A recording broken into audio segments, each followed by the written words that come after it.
Welcome to the Land Your Bet Sports Betting Podcast. Friday, 14 NBA games, lots to talk about. Not going to spend much time getting into that. I'll just get right into how we did here on Thursday. Feeling really good about 4-1. I hope you guys are too. 1.9 units on that one. Really nailed the Warriors and Nuggets game. Hope you caught the end of that with the Nuggets winning on that Jokic Hail Mary from near half court to win by 3 after being down by 18 points, deflating the Warriors. Who knows how they're going to respond to this against the Pistons, which I'll be at that game. But Chris Paul went under 21.5 PRA. He scared us by getting like 11 in the first half, 13 somewhere around there, and still ended under the 22. Jamal Murray over 26.5 points and rebounds. We needed a last minute rebound to get that over last sort of like fourth quarter at the end of it, where he picked up a rebound, which was wonderful. Dario Saric over 13.5 PRA, almost cashed in the first half, ended up cashing in the early third quarter. Loved that call there. Should have faded TJD as well. Didn't have the balls to do it, but he ended up not starting. So that would have been a wonderful fade at 17.5 points and rebounds and assists for Trace Jackson Davis. We'll keep an eye on how many minutes the Rook is getting against good teams like the Nuggets, which was the call there for Dario Saric. It was the call for Jonathan Kuminga as well with the rebounds and assists. He went comfortably over that early third quarter as well. By then he had 8 of them. KCP, a couple of, over 11.5 points and rebounds did not hit. He had 2 rebounds where he got fouled over the back calls by somebody else. One of them was Looney. One of them, I believe, was Wiggins, and then lost 2 rebounds as a result of that. And I was kind of like waiting to see if the stat keeper gave it to him. Really friendly stat keeper for the Warriors, unsurprisingly, in Golden State. Not as friendly for KCP and company. But either way, 4-1, almost 2 units on the night. Did not touch a side or total in that one, but we move on with some more player props here in just a minute for you guys. 5 on this big slate that I have. The totals on the season now up 10.8 units, but really crushing the player props. 18.6 units up, 84 and 55 with that record there. 13 and 20, minus 7.8 on the sides and totals. We'll come back to that when we feel better about it. Not right now. We only have player props. So LeBron James to go under. This is my favorite bet of the night, y'all. Apologies to one of the best to ever do it, but under 35.5 points and assists for the King, plus 105. On DraftKings. I'm taking 1.2 units on. I couldn't just put a unit on. I love this bet so much. I want to take it out and to a nice seafood dinner, treat it to some wine and put 1.2 units on it. All right, you don't get 36 points and assists versus Memphis. That's just, you don't do it. There's 2 players who have done that this season. It's happened 3 times. Devin Booker did it twice. Luka Doncic did it once. End of list. That's the 2 dudes who have gotten 36 points and assists versus the Memphis Grizzlies this season. LeBron is certainly capable of doing that. He's better, probably. Well, he's better career. For now, he's still better than those 2 dudes, and probably it will be forever. But the point is like they had unbelievable games with high usage in a different role than what LeBron is seeing. You're talking about KD and Booker as the only 2 dudes on the floor for Phoenix on offense that you trust. And then Luka Doncic is not human. We don't talk about him in the same breath as most people. But with LeBron here, it's like, look, he could have done this at some point in his career. It's not right now and not against this team. Under in his last 8 versus Memphis. And in those 8, he's averaging 21.5 points per game, 5.5 assists in 35 minutes. Let me be fully transparent. Those 8 games include 6 playoff games, right, in that series that they played last year. But that's the only iteration of this Lakers team that we have to look back at and go with. And to be honest, if anything, you could make the argument that he should score more points in playoff games. They had a couple blowouts in there both ways where he didn't have to play that much or try as much down the stretch. And he had 1 game with 28 points, but only 3 assists in that game. So the theory and logic when you're playing a really strong Memphis team that doesn't let you get points and assists, you can either be someone who scores or you could be someone who assists against this team as good as they are on defense. They limit teams to the 11th fewest assists per game. They continue to just be a really solid D, even with Ja in there. Haven't missed a beat with him being in there other than just playing faster. So a few more points might be given up here and there than normal, but I don't think 36 points and assists are going to come for the 4th time all season against this team in this one with LeBron, who also hasn't done this in a couple years, since basically the end of 2022, when he still had other guys on his team that he needed to score a lot more. Like he didn't have the guys that he's playing with right now, like Austin Reeves, etc. So we're going under 36 points and assists combined for LeBron. Favorite bet of the day there. OG Anunoby, over 4.5 rebounds, plus 120 on BetMGM. I'm just remembering while I'm talking about this that I'm supposed to ask you to subscribe and like the video. So I'm going to do it right now, because if you like what you're getting, then go ahead and subscribe and like to it. Much appreciated. OG Anunoby over 4.5 boards. We're getting plus 120 on BetMGM right now for this. 1 unit. I feel great about it, so I'm putting a full unit on it. This is a situation where he's going anytime that you're faced with a really good center on the other team right now without Mitch Robin, especially, and they're playing Joel Embiid and the Philadelphia 76ers. OG's got to be a huge part of the rebounding game. And that's been the case in the first two. They played a really good rebounding team, obviously, in the Timberwolves. And then they just played another really good rebounding team in the Bulls. And so with both those games, OG had over these. He had 6 boards in one of them. And then he had a bunch of boards, almost double digits in the next one. My bad. I don't even remember that. I was so concerned with the potential rebounds, which you can see they're at 12 a game for him. And it's a very similar matchup where you have Andre Drummond on one team, you've got Rudy and even Cat on the Timberwolves, and the two teams that he's played so far as a member of the Knicks. In those games, he had all those rebounds and rebound chances because the centers are busy trying to box out behemoths like Andre Drummond. And here we have Joel Embiid. And that's why Philly allows the second most rebounds to small forwards in the league, because if your small forward doesn't rebound, you don't get rebounds. That's the case with Joel Embiid. Even if you're boxing him out on defense, that's going to expend most of your energy and effort, might not be able to actually go up and get the board. And God bless Isaiah Hartenstein. He's going to need to get real low to keep Joel Embiid away from the basket on those defensive rebounds. So just as much as I like OG to be able to attack the offensive glass here, I even more so like the fact that he and Jay Randall will probably be the beneficiary of boxing out of Hartenstein trying to box out Embiid. To that point, Randall's probably going to need to chip in there and box out Hartenstein against Joel on the defensive boards, meaning OG should have some more opportunities to jump in there and get him. That's why he's had so many so far, and we'll continue to expect that from him on this Knicks squad.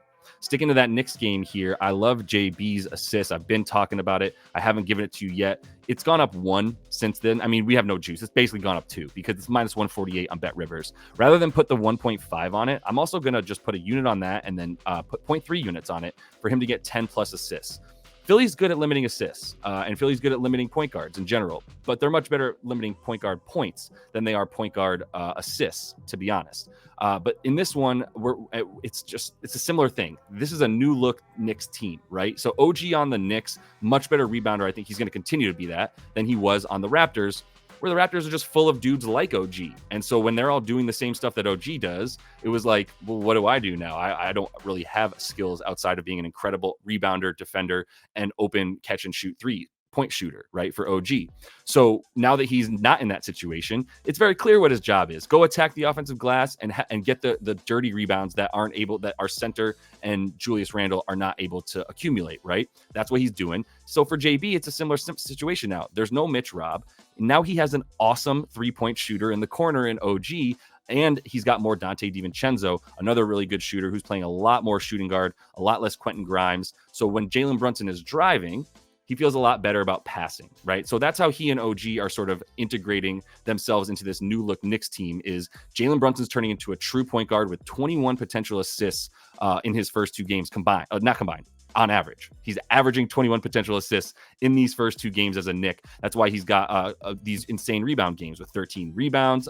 Assists is what I mean. 13 assists, 12 assists. All these assists are because he now feels comfortable passing out to the wings for guys like OG and Dante.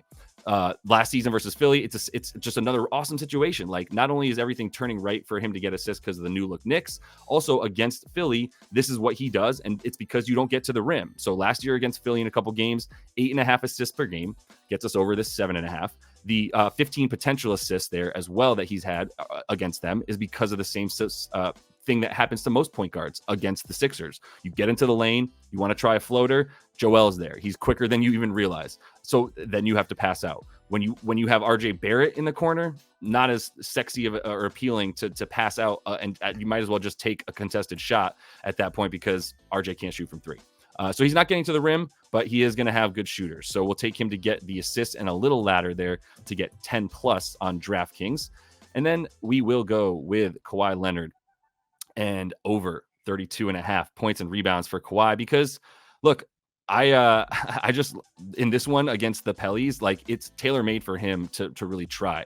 Say what you want, but like, the fact that it's a game that he's going to need to try is something I care about. And I always am worried about that with Kawhi. That's the reason I bring it up. I don't bring up motivation and care for most players feel like I need to with Kawhi. And against the Pellies, I think it's a good opportunity, and it's a scenario that he's shown that he cares about in the past. So the 32 points and rebounds combined are in part because on the road, he gets 30 points a game over his last 7, first of all, and 6.5 boards, right? So that gets us nice over the 33 points and rebounds that we would need for him. And I do think this is his game, where it's interesting because last meeting, PG went off, and in the meetings before that, Kawhi went off, but like both the meetings before that. And really, PG is not tailor-made for this matchup. Like playing out on the wing as a 3-point shooter against the Pellies is not going to be it. In their 4-game winning streak right now, they are the top 4 NBA 3-point defense, NBA as opposed to NFL 3-point defense, NBA defense, whatever, from 3-point. And so I don't think that's Paul George's, right? That's where he's going to be scoring from. So that's going to be covered up a lot more for him with guys like Herb Jones, one of the best defenders at the 2 or 3 position, wherever you want to put him.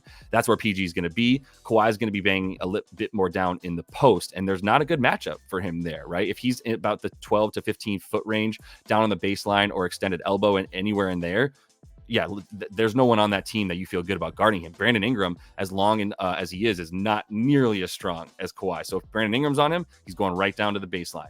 If anybody who's not Brandon Ingram, like they say CJ McCollum wants to guard him, he can shoot right over him at the foul line or take him down low. Obviously, CJ's going to spend as little time as possible on him, but you get my point. If it's a shorter defender, there is nobody good for Kawhi. There's no Kawhi stopper. In the previous 2 games, we're talking about the previous one, 40 points and 8 boards in 41 minutes, and then the one before that, 32 or so, and a couple boards as well. So yeah, this is a big part of it is I think he's scoring tonight, but I'll tack on the rebounds as well because I think he's trying, and that's what I care about. So let's close it out with the final bet here. My man IQ pours some out for the Knicks fans as they watch IQ blossom into what he could have been if Tom Thibodeau wasn't his fucking coach. Over 17.5 points for IQ, and I'm late, honestly. Like 2 games in, I'm late to this IQ train. I should have been on it last game but like I just saw people online that I didn't really care for propping up his points, and I was like, this is too chalky for me now. But I got to get on it before it gets up to like 19.5, 20 points. So for him to get over 17.5 is still minus 115 on Bet365, full unit on that. And I don't see why his minutes will go down. Like this is strictly just a play on projecting continued minutes, continued usage, and the books not having been caught up to it yet. The scary part about betting Raptors players is if they're not named Scotty Barnes and they're not named Pascal Siakam, you're not sure what the kind of usage is going to be. It used to be that you would feel really good about like a Dennis Schroeder assist play because he was a solid point guard in the half court for them, and really was the only guy who was able to facilitate things as in the half court offense. Now you've got IQ, who might not be really looking to facilitate others as much as himself at times, but I do think the assists will come after, as a part of it. I didn't want to add them here because I think the volume is going to continue to be there for him. He went from a 21% usage rate in like 28 minutes in his first game, just getting his feet wet in Toronto, and then 29% in this second game, and definitely just jumped right into the pool at that point. So the 26 points he had last game on at the 19 shot, like I'm happy with the amount of volume that I think he's going to continue to get. It's almost like we're going to show you what you weren't doing correctly Tibbs kind of scenario for the Raptors. Maybe that's not their motive, but it is going to be like they're going to unleash him. That was why they got him. They probably agree with some other Knicks fans that Toronto got the best player in this trade because of what he's about to become. So this game versus Sac is going to have points, a lot of them. Toronto and Sac play at a very fast pace because if you want to play in transition, Toronto's very down to play in transition. They would much prefer to play in transition than not. And that's what the Kings do. Plus, they are not playing a lick of defense. We just saw Terry Rozier go off of them. Similar style of bouncy back and forth dribbler and shoot off the dribble kind of player for Heat and IQ if you watch them play. So I'm just going to take another really good scoring bouncy point guard to get his against this squad. Wrapping it up here, as that's all the time I have for you. LeBron, favorite bet of the day, under 35.5 points and assists, plus 105, 1.2 units because of that. OG Anunoby, over 4.5 boards, plus 120. Like all my favorite bets are giving me hella plus juice. So we're going with OG as well with a full unit. Jalen Brunson, we're putting 1.3 total, 1 on the over 7.5 assists and 0.3 on the ladder there, up to 10 plus assists for him. Kawhi over 32.5 points and boards for Boardman. And Emmanuel Quickley over 17.5 points on his new look squad. And that is all the time that I have for you guys in this one. Appreciate you all. Already told you to subscribe, so I'm glad I remembered that. I'm telling you again, like the video if you would. It's much appreciated. Still coming back to you each and every day with these videos. Got a Saturday slate that I'll be looking at as well. Want to remind you to follow along on social media. There are picks coming out later in the day at times. There's still more to look at. I'll do my best to get to it. I got other stuff I got to do right now. But for the most part, I mean, these 5 picks I love. And like I said, if I do put something out, it's coming out on social media. Check back the comments in the video as well, because I also put them there and pin them to the top. So have a good NBA Friday. And until I see you next, happy betting.